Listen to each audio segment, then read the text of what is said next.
Frog and Toad Together by Arnold Lobel. Today's story, The Dream. Toad was asleep, and he was having a dream. He was on stage, and he was wearing a costume. Toad looked out into the dark. Frog was sitting in the theater. A strange voice from far away said, "Presenting the greatest toad in all the world."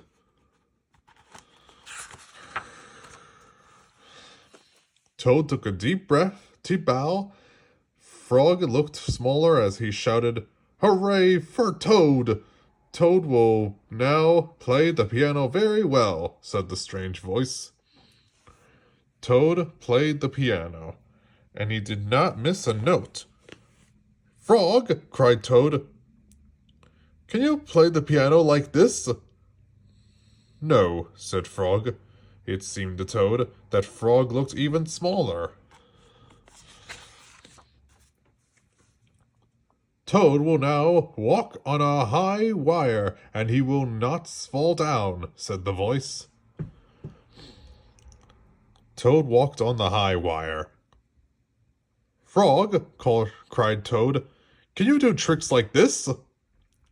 "No," peeped Frog, who looked very, very small. "Toad will now dance, and he will be wonderful," said the voice. "Frog, can you be as wonderful as this?" said Toad, as he danced all over the stage, and there was no answer. Toad looked out into the theater. Frog was so small that he could not be seen or heard. "Frog," said Toad, "where are you?" There was still no answer. "Frog, what have I done?" cried Toad. Then the voice said, "The greatest Toad will now—" "Shut up!" screamed Toad. "Frog! Frog! Where have you gone?" Toad was spinning in the dark. "Come back, Frog!" he shouted. "I will be lonely." "Oh, I am right here," said Frog. Frog was standing near Toad's bed. "Wake up, Toad," he said. "Frog, is that really you?" said Toad. "Of course it is me," said Frog. "And are you your own right size?" asked Toad. "Yes, I think so," said Frog. Toad looked at the sunshine coming through the window. "Frog," he said, "I am so glad that you came over." "I always do," said Frog.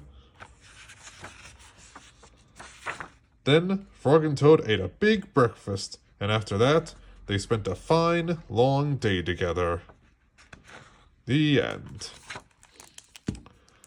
Well, that should do it for today, guys.